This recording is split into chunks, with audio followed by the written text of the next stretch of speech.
I'm Alexis Derrickson, and in wrapping up our conversation today, we have one final question for you all. Is America becoming more of a religious country or moving further from it?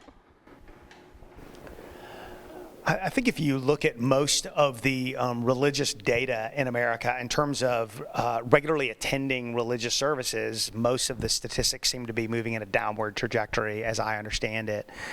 Obviously, I can speak from a Christian perspective. You know, the mainline denominations in America were very strong throughout, much of the last 100 years or so, and I think those denominations have not had as strong a regular attendance, and now churches like non-denominational type churches have gained, it seems, some influence. So I don't know that I can speak well to other faiths in our country, but I do have just an observation here. I actually don't think that many Americans are becoming less religious. I think they're becoming more religious about other things. And I think it's really clear that for many people, politics are functioning like a religion. I think they are putting all of their hope and their trust in some political individuals and political ideologies.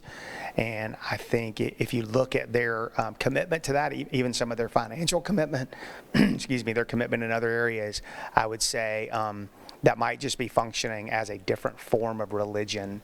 And so maybe they've just redirected, maybe, rather than becoming less religious. So that's one observation.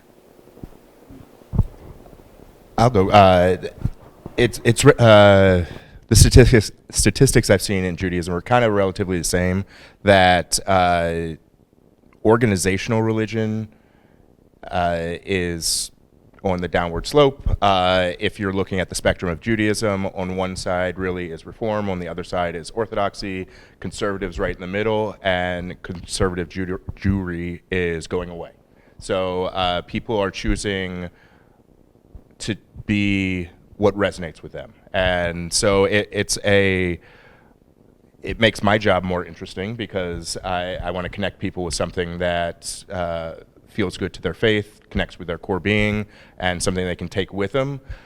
Whether that's doing religious services, I think there's less of that with the students I work with, and it's more of living tikkun love, giving back to the world, making this a better place, learning how they connect to the Torah and how it lives in today. I think it's religiosity, from what I've heard, is like going to synagogue is declining, but it's coming up in other ways, and you said everything else beautifully. Yeah, I would say too that that the terms we use to define our religion have changed over time. So some people may be more comfortable with saying I'm spiritual but not religious.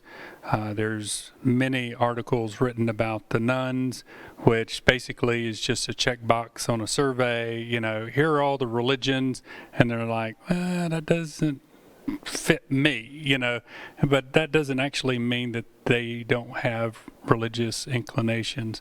But I want to pick up on what Sean said about politics turning into religion, and I will admit 100% this is a bit self-serving.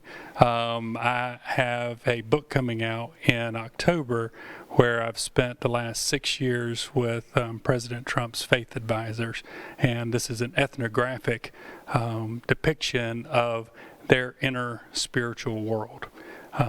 So what is theologically making these people who's advising the president tick? And I have a conviction similar to yours that it used to be within the church, like the greatest strength was from behind the pulpit. And so people really enacted their faith through the church. And I do think there's a connection as church attendance has gone down and people have felt threatened in those ways that they've turned to politics to enact their spiritual worlds. So thank you for that segue. I wasn't sure how I was going to work it in. It's only $24.95, and it is available online through Bloomsbury. I would echo what several of you said, but I think what you said, Sean, about I think people are religious.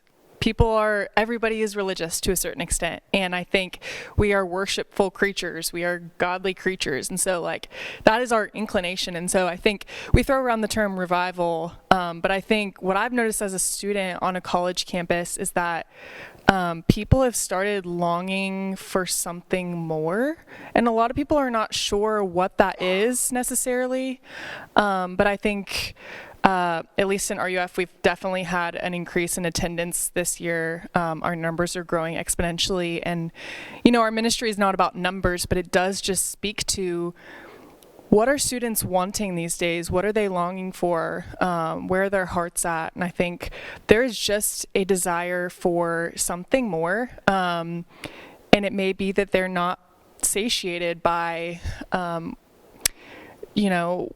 how they're living or how they've been, what their actions have been, or they're just looking for community. And so I think there's something to be said about that. It has been really cool to be a student in this age. I think I'm in college at a really unique time, and have really loved seeing the growth of not only my ministry, RUF, but also other ministries. So I agree wholeheartedly with what everyone said, and my worldview, which is informed by the Bible, is that humankind, we're created to worship, and if we remove the worship of God from that, then we will inject, fill in the blank, and then we will worship that thing. So thankfully, I do worship God, but unfortunately, a lot of people worship other things, from politics to themselves to any number of things that you can fill in the blank with. I think you hit it on the head, that students are looking for something, and there's a lot of growth in our community building, community programming, finding other people to talk to build something bigger. And again, if you want to call that you can call it religious, you can call it community building, but there's a longing for something more than just individual. Like, being by yourself is scary, and we're here. Religion is a great way to combat that. So plug one more thing. Thank you for that. So the student services reached out to me about a year ago because they have a well-being program here that takes care of, all the physical, classroom, psychological, but they kept getting students having spiritual questions, questions that they were not prepared to answer in a pluralistic university. And so Bo Seagraves, the VP for Wellbeing, reached out to me about, hey, would you consider a partnership? And that partnership grew into the spiritual well-being program here. Now, we are not a campus ministry. We don't hold preaching events or baptism events or Seder events or anything like that, but we do have panels, and we work with campus ministries. In fact, we worked with Jeremy and on a couple of different things.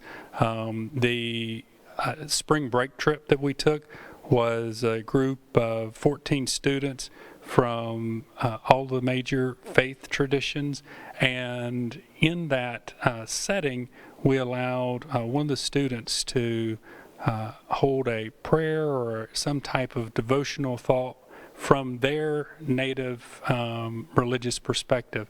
And it was a beautiful experience.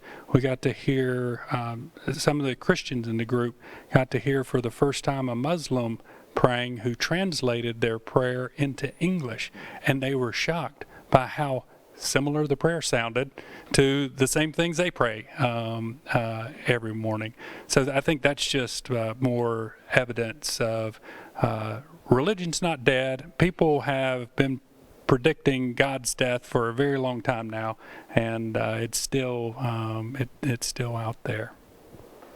I would say there's more finding out about other people's religions happening. That a plug for me then. We're doing our Interfaith Shabbat dinner on the 17th.